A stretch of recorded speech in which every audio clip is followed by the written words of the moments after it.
Okay, now it's starting. Okay. There we go. Okay. Recording in progress, recording on my end. There is a half a second differential. That's perfect. Okay. That can be synced up later. Exactly, that'll be easy to sync. Hey everybody, welcome to the Animation Station podcast. I'm your host, Josh. I'm your special guest host, Oliver Ware. And whenever Josh and Oliver are together, that can mean only one thing. The Batman.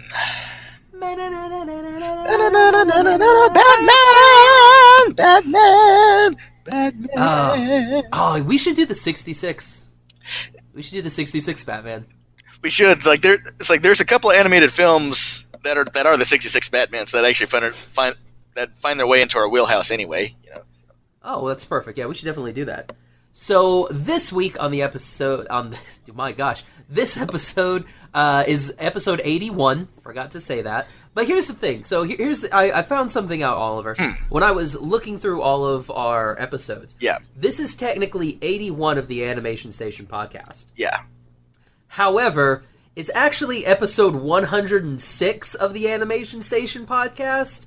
Because when we first started, we didn't include any of our cartoon cafes as actual episodes, and any of our interviews were not actual episodes. Yeah. So technically, it's episode 106. Dang. You guys are pretty prolific. Exactly. I just can't... It's one of those things where I can't actually go back and fix all of it, because we call those cartoon cafes, and then on the episodes, we call the episodes by their names. Yeah. So it could be episode 92, and it'll be like, episode 79, and people are like, what? So, yeah, just oversight on our part. So welcome to episode 81 of the ASP. Again, it's the Animation Station podcast, or the ASP if you're nasty. Yep. So this week, we're going to be talking about the new Batman animated movie, Batman Gotham by Gaslight. But first, we have a little bit of news. Alrighty. So, first off, the big kicker this week, Disney Channel announced that they are going to be doing a live-action Kim Possible remake movie. So I'm pretty excited about that. Then I read it was going to be a Disney Channel original movie, and then I'm like, well, this could go either way, you know. If it's anything to the quality of the early Disney Channel original movies, I think we have reason to be hopeful. You know? What was the name of that one? Like, it was like a girl in space. Oh, Zenon.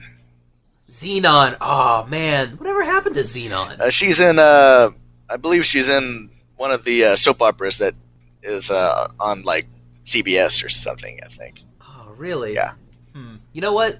That should be our new goal. For 2018, we got to get Zenon, Girl of the 21st Century, on an episode of the podcast. Speaking of guests, to tease a little bit, I think you have some pretty good guests coming up this year on the show, right? Yeah, we actually just got done recording with Mr. Bryce Papenbrook. Heck yes. And he will actually be next week's episode. So next Monday, I have a little interview with Bryce Papenbrook. And if you don't know Bryce, first off, why?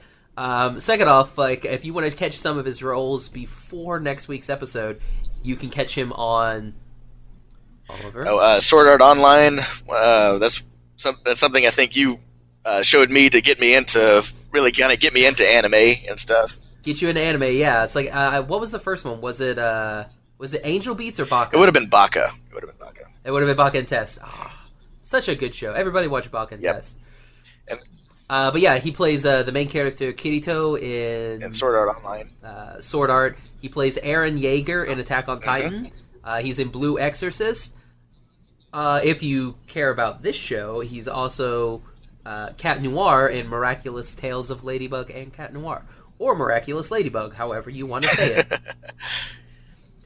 He also plays the main character in Pokemon Origins, so he plays the character Red. Red, okay. Yeah. Along with Johnny Young Bosch. Nice. The Red Ranger. Or is he Black Ranger? The Black Ranger. I'm getting old, man. I'm forgetting all this stuff. Well, I mean, it's the Power Rangers. Like, bounced around that original cast so many times. Yeah. Like, I think Tommy's been like 13 different Power Rangers. As far as I remember, he's been 5. Because, like, say, he was Yep. green, then he was red, then he was black, then he was white, then he was white again. Was he white again? Well, he was white in the original, so he was green, Yeah, then green, white. Then he was red, and then black. Then in Dino Thunder he was black, and then in Dino Thunder again he turned white. No, he stayed Black Ranger on that. Oh, really? I thought he was black there. I mean, I thought he was No, white. that was the I guess the late Sixth Ranger or whatever. It's like the one that shows up later. Oh, okay. Gotcha. That makes sense. Anyway, so on to more news. I got some news. For Sure. this month, I guess for any of you owners on Xbox, there's they're on the Xbox store. They have a sale on anime. So there's a lot of Funimation related titles that are on there for sale at pretty cheap. So things like we mentioned, like Baka and Test, they got both seasons on there for like $9 or something. Really? Yeah, Okay. and then Your Name's on there for like $9. It's like pretty much it was a lot of the Funimation titles that you'd find on their site. They got them on sale for pretty cheap on the Xbox store. That's awesome. Gonna have to go check that out a little bit later. Don't need Your Name and Baka and Test though. So I got those. I guess both seasons of Shiki, which that was. Ooh. Well, it's like I like that until the very end, but that's another episode for us to talk about. Did you ever finish? Oh god, what was it called? Code or shoot? It was that one where Todd Havercorn's the lead, and it's all about money. Oh, no, I haven't. Yeah, Exactly. Yeah, I can't even remember. Yeah, what it was an economics based anime, right? Yeah, that was a good show. We'll have to figure out what that was. Except for and it was a great show, and then Todd Havercorn plays that too. You need to get him on the podcast mostly so you can rip him later. Just be like, dang it, Todd. Also, back by popular demand, Mary and the Riches Riches. Yeah, see, I'm still stuck on the economics anime. Mary and the Witch's Flower is coming back to theaters nationwide. There's going to be an English dub on February 24th, and the subtitled version on February 26th. All right. So if anybody missed it that one day that it was here, you have another chance. Nice. I'll definitely get in on this one. Plus, it's on a Saturday for the English dub, so. Yeah. I teased a little bit on our Instagram some of our upcoming guests. So, like, I showed a picture of Cat Noir, so little Bryce Papenbrook. And then I have something else. Like, I'm not going to say it until everything is done because we're supposed to record Tuesday. So, I'm not going to announce it until after the recording is done. But I've got a very special one that I am super happy about. Been following, we'll just say it's a webcomic. Been following this webcomic for quite a Alrighty. while. Okay, alright, well, Oliver, are you ready to, do you have any other news? Anything else? Anything you want to talk about? Nothing right now. I think the KP news, that was the biggest thing that popped out this week, I think. Oh, well, another fun fact. So, while we're recording, I just got an Instagram message from another person that I had reached out to. Looks like we may be having another little interview in Sweetness. the works. So that is, that's pretty exciting. So that was live for all of you wonderful people listening live. So, insert breaking news thing.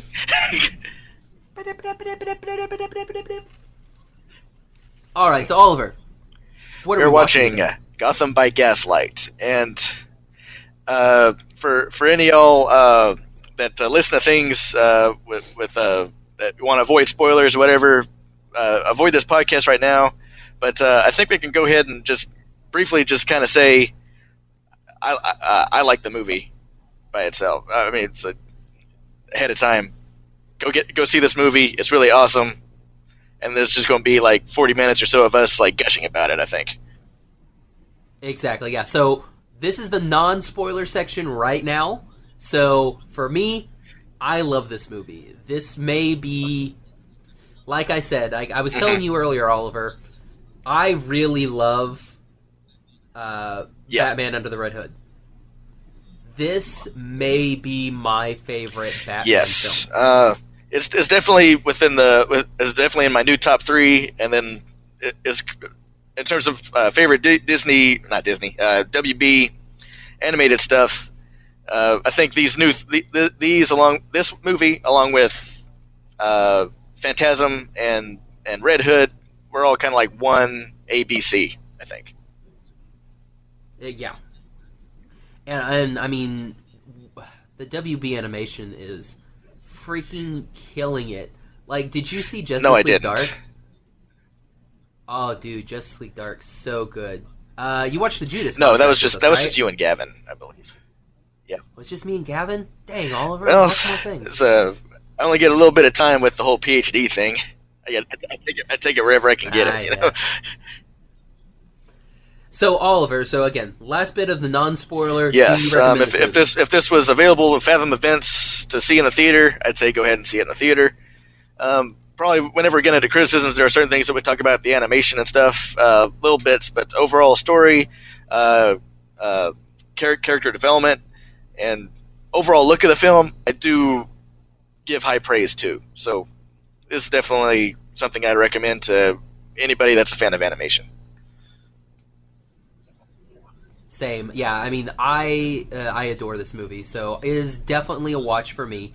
I have the original, like the graphic Yeah. novel Gotham by Gaslight, and just being able to see all of that and the changes that they made to it, without giving away any spoilers, the changes that they made to Yeah. the original source material. Yeah, it's like if Absolutely if you've read the graphic novel and everything, they make it to where the Jack the Ripper, he's okay. No All spoil. right. Yeah, just like they make changes. They make changes to the storyline. All right, so that is all for the non-spoiler episode. Come back in, 6.5 hours. So just like slide that little time bar over. You'll be able to probably go to the last Yep. 5 minutes of the podcast, Yep. and everything should be good. All right, so spoiler section Right now. starts All right. now.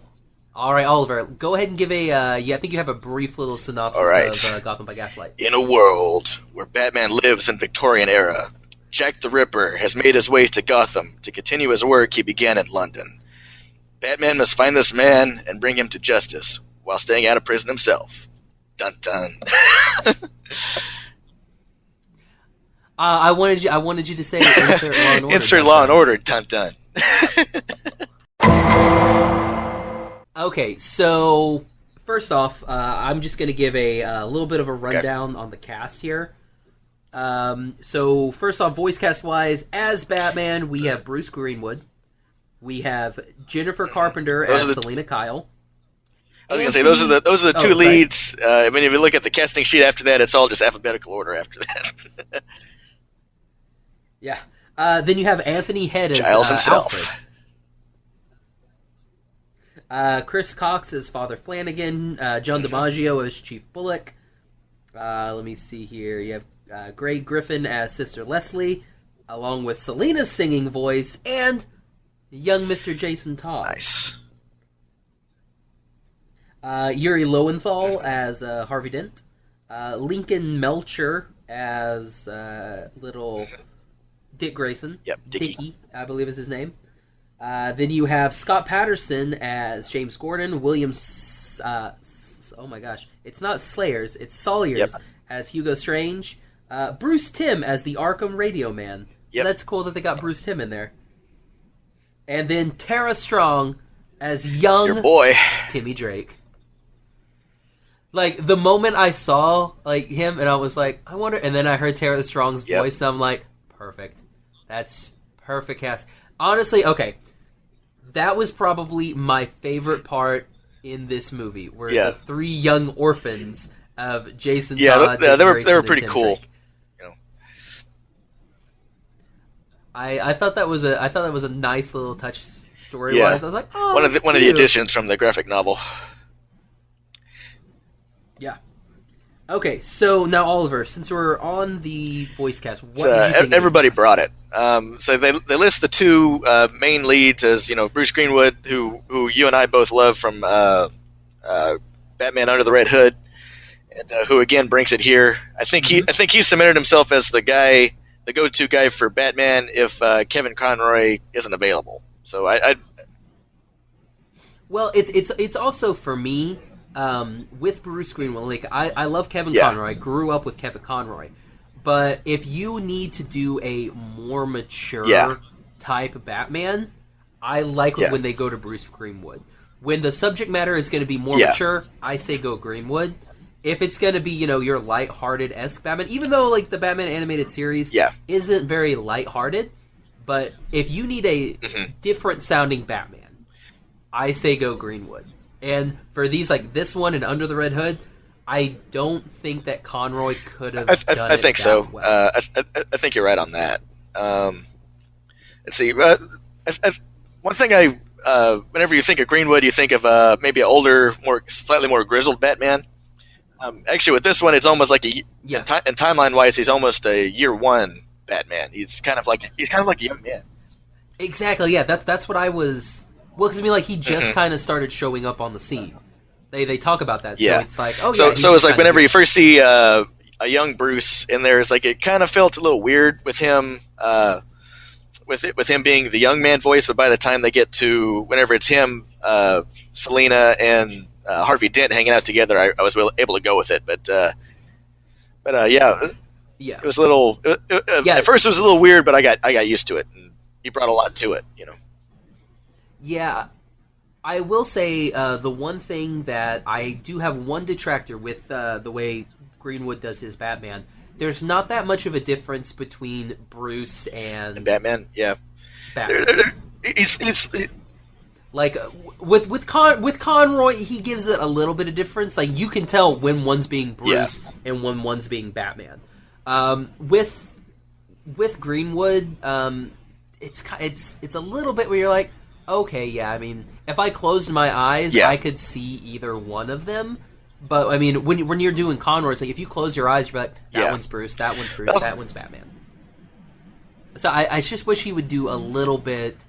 Could do like a little bit more of like a when he's Bruce, be a little bit more maybe like suave type, trying to be that billionaire That's like playboy. the way the movie kind of frames Bruce and everything. Since it's year one, or basically a year one type story, he may not have developed. He may not have seen the need yet to disguise his voice. Yeah, because even the animation of That's Batman very true. himself, you actually see you see him as just a man in a suit. Because you see his eyes. He's not like some otherworldly demon that they try to portray him in other media. Wherever you don't see his eyes, they're just white slits or whatever. You actually see like his gray eyes and everything that you would for Bruce. So if anybody ever get to see him Exactly. in a well lit area, you could probably tell that actually is. Be like, wait a minute, that guy looks the same. So what did you think of Jennifer Carpenter as Selena? Oh, my she gosh, was really good. fantastic. She was fantastic. The way they wrote the character, they gave her a lot to play with. So yeah, it's like with those being the two main stars, they gave them a lot to do. And I just thought those two really brought it. Yeah, for sure. Like the main cast, I think it. Oh my goodness. I thought it was really good. I will say I do like Grey Griffin, who plays Sister Leslie, who is Selena's singing voice. It's really cool because in Avatar: The Last Airbender, she's Azula. Yeah. Is she? Okay. I thought I recognized the voice somewhere. Like, I couldn't place I it, had though. heard her and I was like, that sounds really, really familiar. So I had to pull her up and I was like, no one, I knew I heard that voice. Yeah, it was freaking Azula. Mm-hmm. That's good. Like, for me, that's some really good range. Like, so, like, if I can't tell who you are, that's how I'm like, perfect voice actor. Mm-hmm. Yep, and then I guess probably the unofficial, I guess, third lead would be Commissioner Jim Gordon. Yeah, Scott Patterson. So he did a good job, and since this is more or less a year one type story, he's a younger Jim Gordon than the old grizzled commissioner. Yeah. So, and then as we find out later what he actually is, it makes sense that he's a younger sounding guy. Yeah, that was like knowing where we were. Like, and again, from what I had read in the book, when they got us that twist, I was like, "Oh my gosh, it's freaking perfect." I was like, I love that they didn't just... I love that they strayed from the source...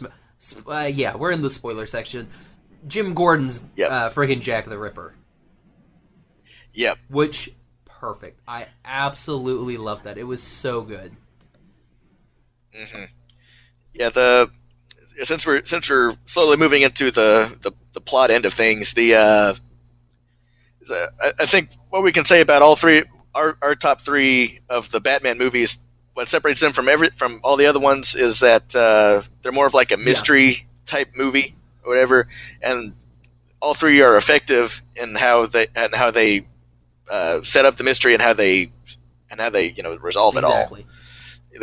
They give Batman a chance to actually be the world's greatest detective, So that's what separates these three from the others. And maybe one day we'll actually get a live action Batman movie where Batman is a detective.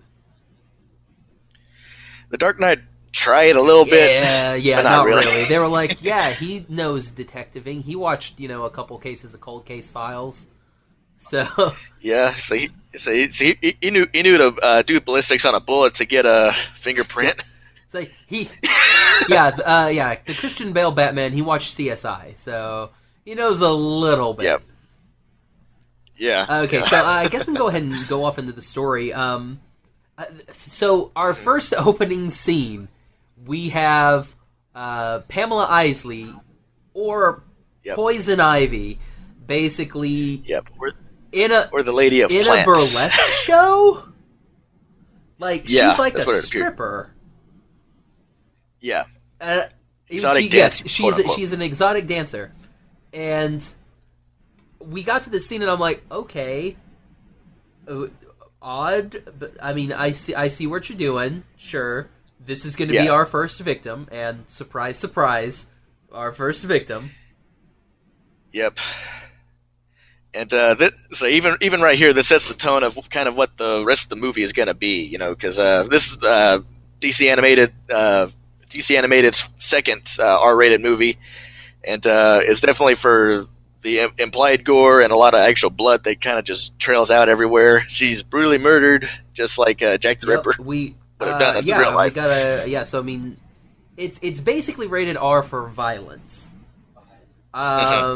Yeah, it's got some sexual content, like implied sexual content, but I mean, there's no nudity in it, anything like that. So, yeah, it's like it's all for the fact that Jack the Ripper is a brutal murderer and everything. So they have to, even if they just show the blood and everything and all the screams and everything, that's not going to be something that little kids are going to want to see. So after we have Poison Ivy entering the alleyway with Tall, Dark, and Gruesome, we flip over to basically Oliver Twist.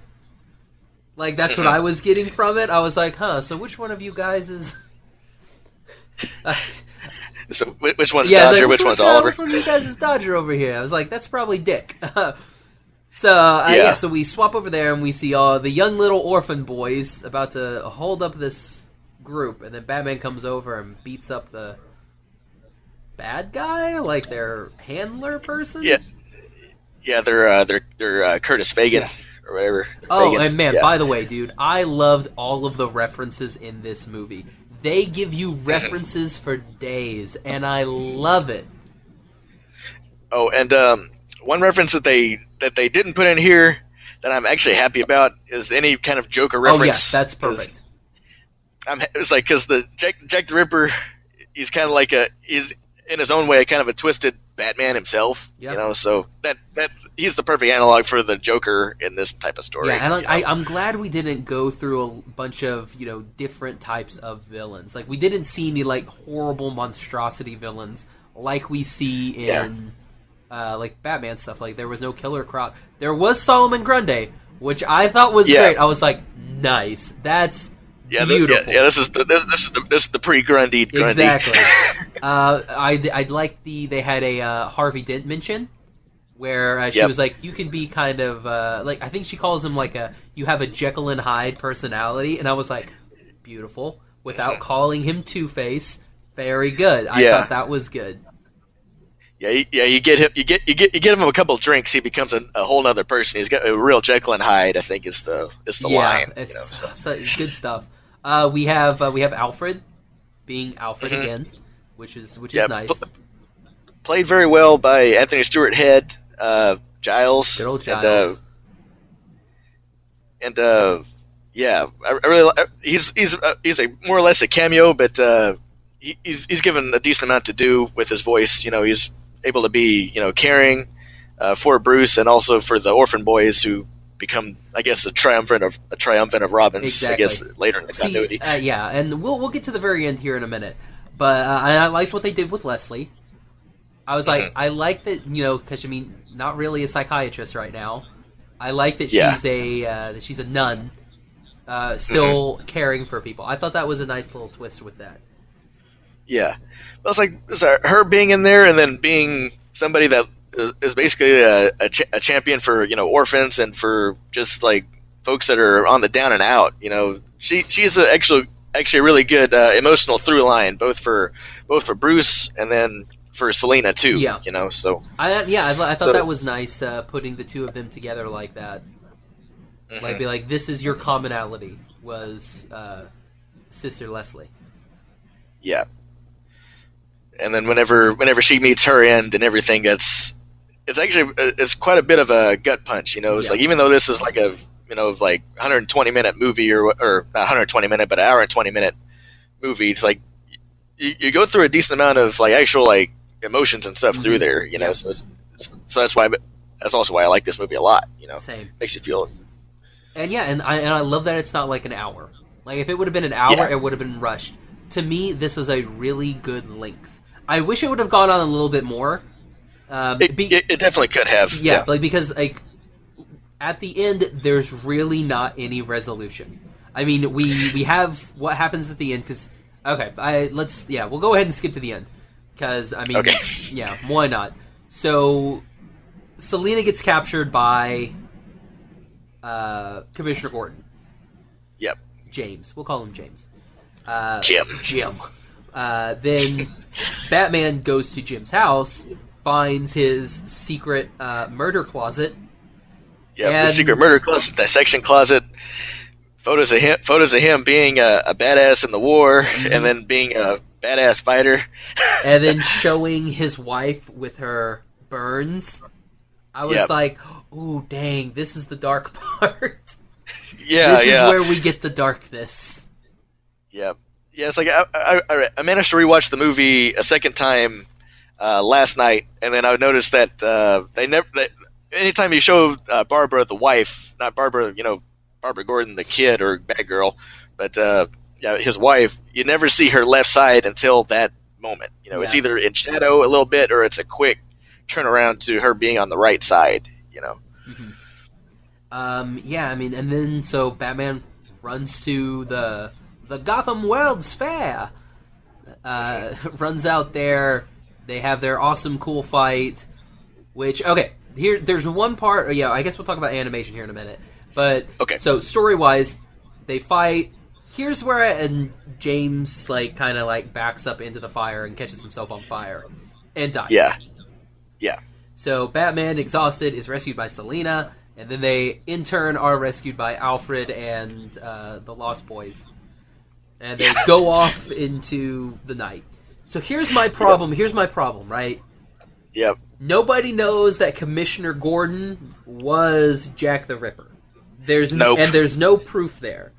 So then what we have, Bruce Wayne escaped from jail. From prison. Bruce Wayne can't ever go back to Gotham.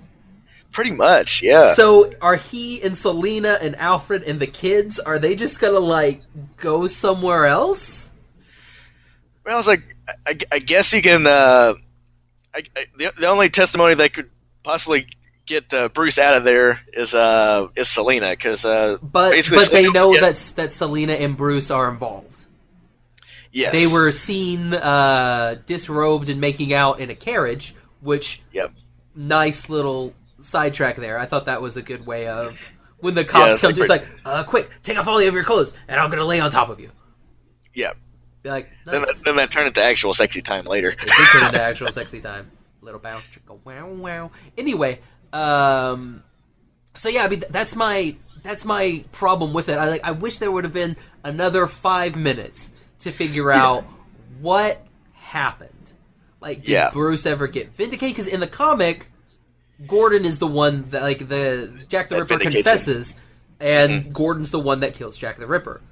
And Bruce is like, yeah, so you can let, Batman's like, you can let Bruce Wayne out now, right? And he's like, yeah, we'll let him out. And Batman's like, okay, good. And he runs back to Blackgate and, like, gets in jail again. Like, oh, man, back in jail. I've been here the whole time. Yeah.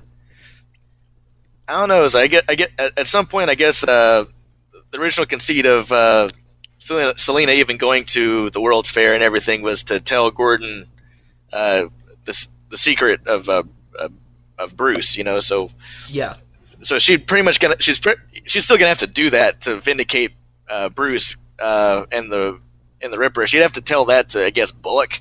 Yeah, is Bullock now chief of police? I guess. Yeah. Ugh.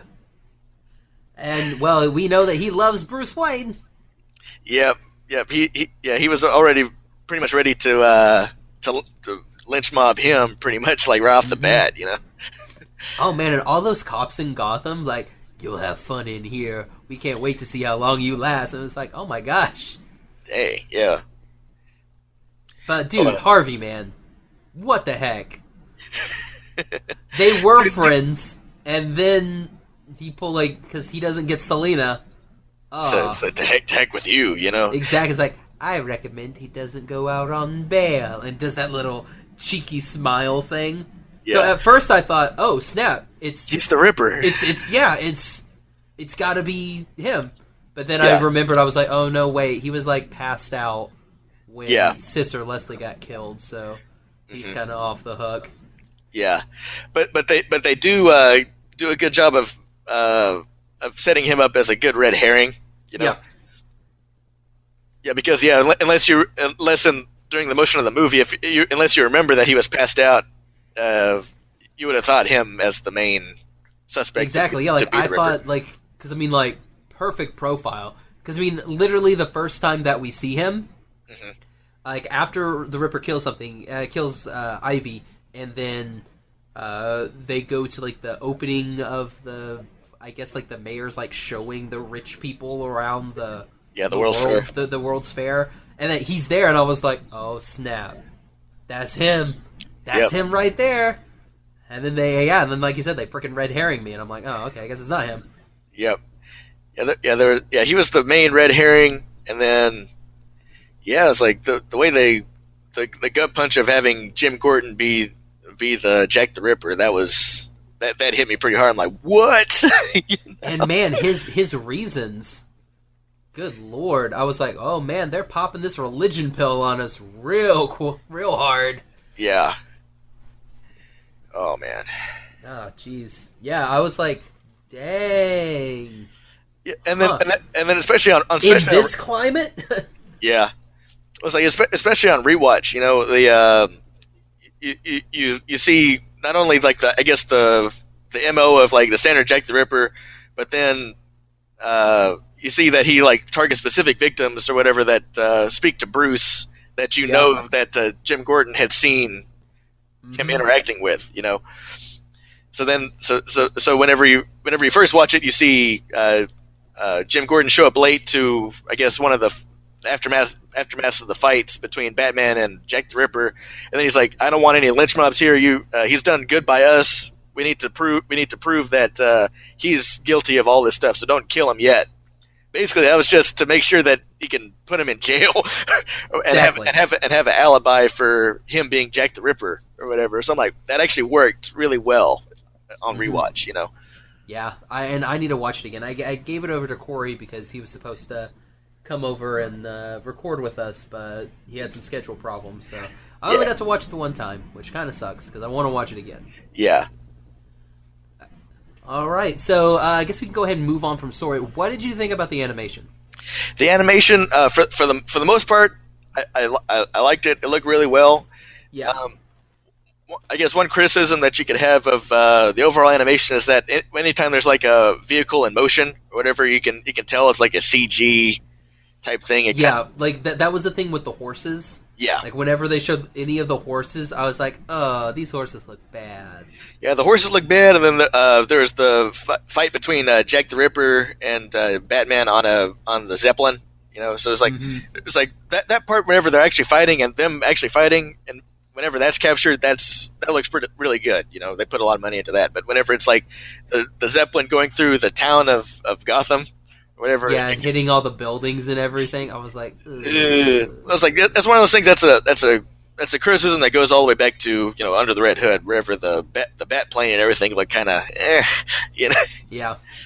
So it's one of those things that you kind of have to that they're not willing to spend all that much money for a direct to DVD sort of thing, which. Exactly. I'll give him a pass for that, you know, especially if you give me. Like, I'm trying to think. There wasn't any of that stuff on Killing Joke. Like, not that I can remember.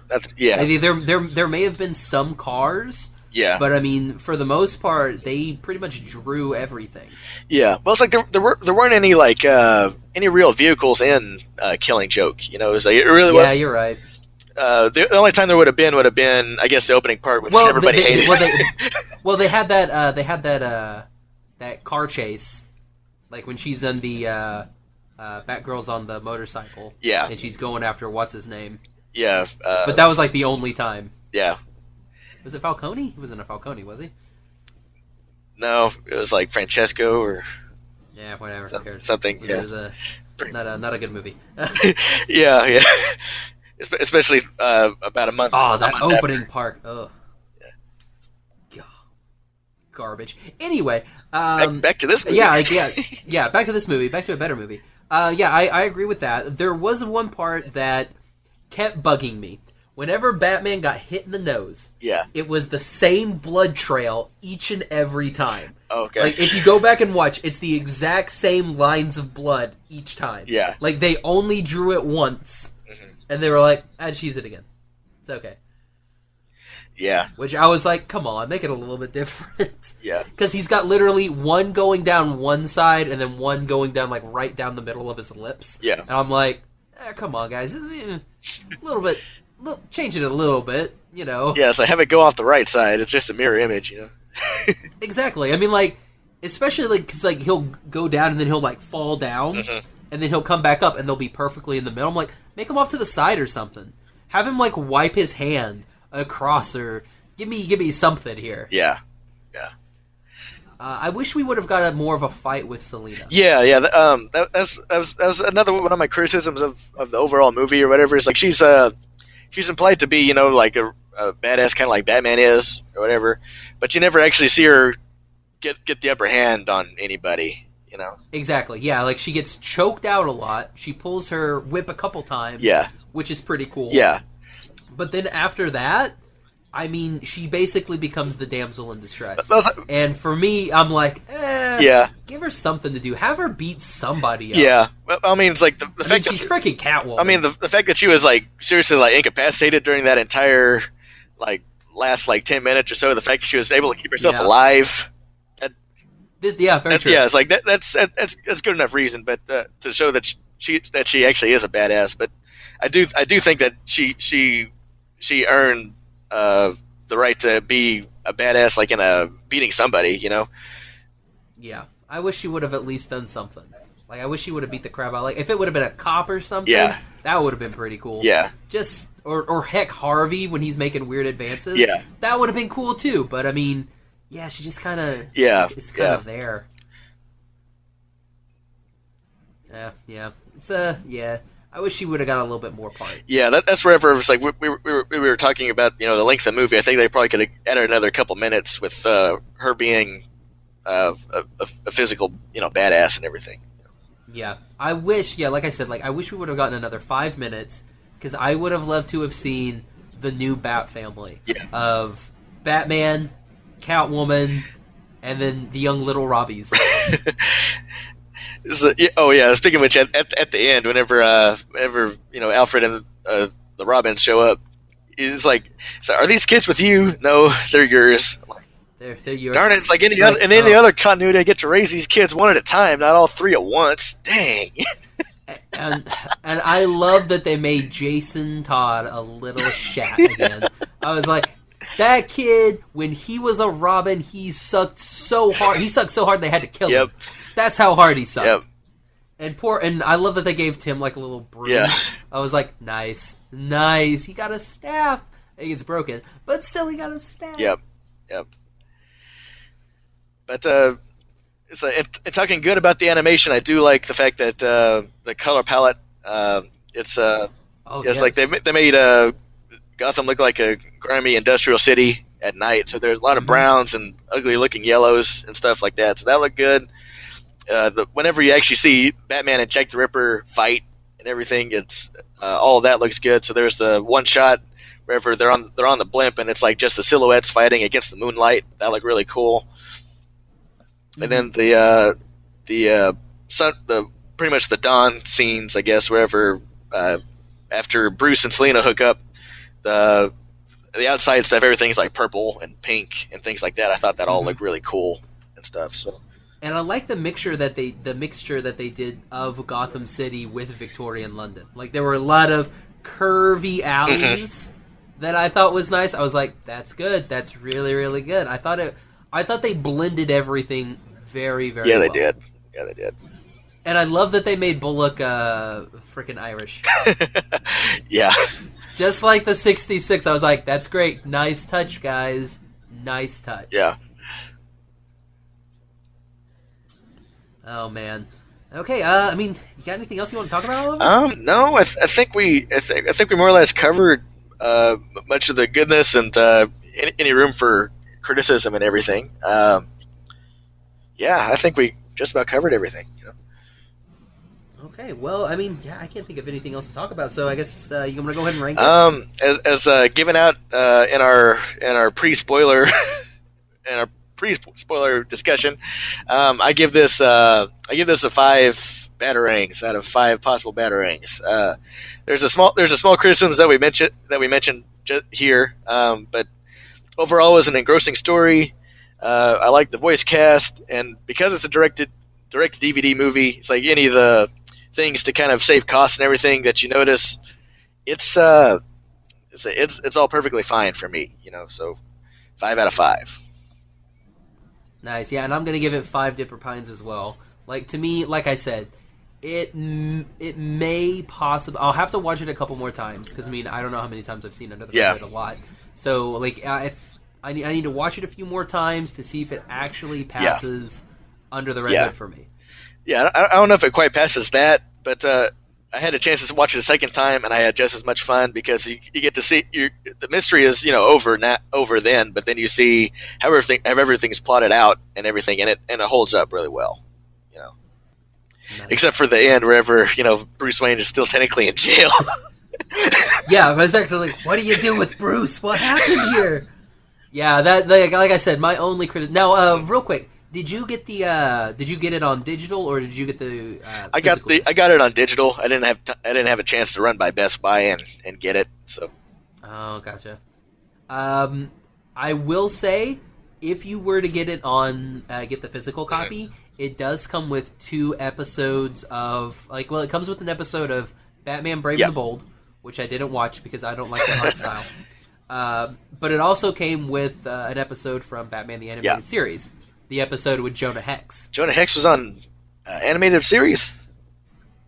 Yeah. They had a Jonah Hex... I didn't know! But yeah, they had a Jonah Hex episode.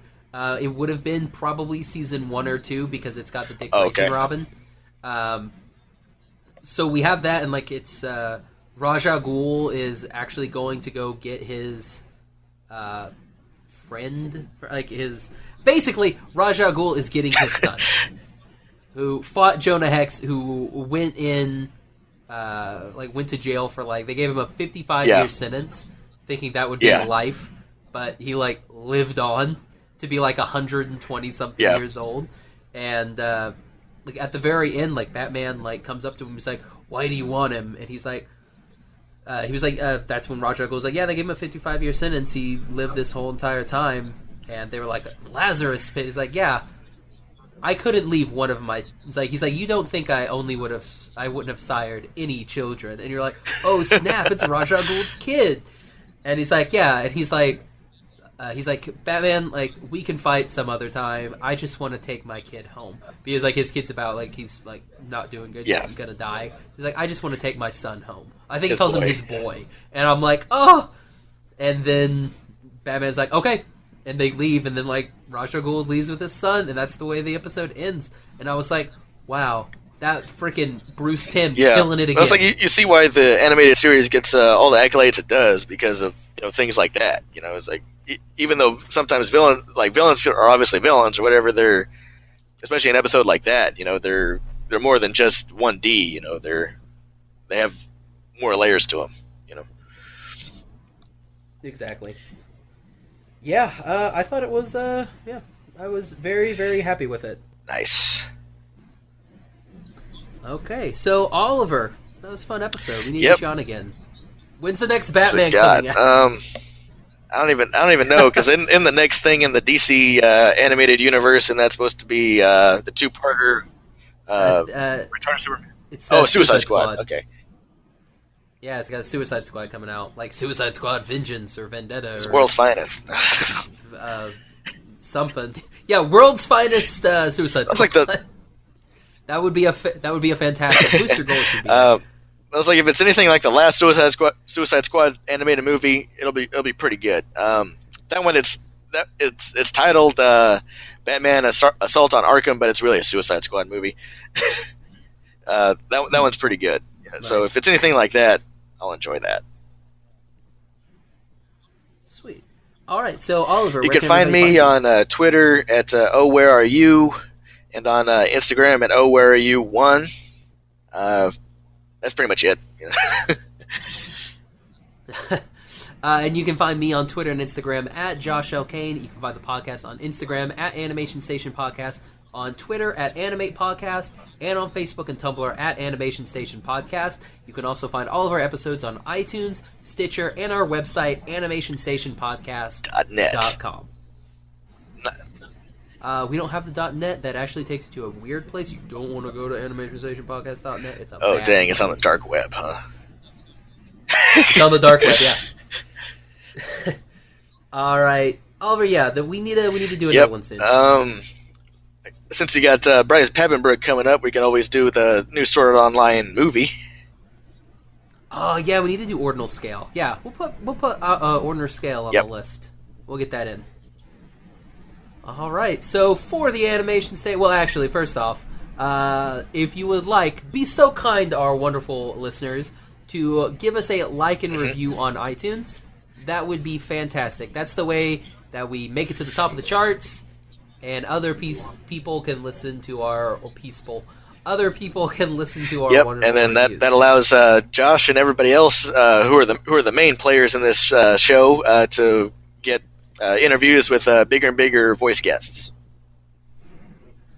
Exactly. And if you have any guests that you would like us to recommend to us, or if you have recommendations for episodes, just shoot us an email over at animationstationpodcast@gmail.com.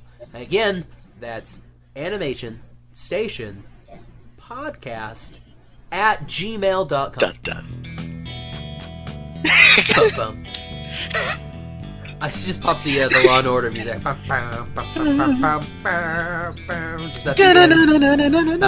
right. Batman. All right, so for the Animation Station Podcast, I'm Josh. Oliver. Bye-bye, little butterfly. It's been a real slice.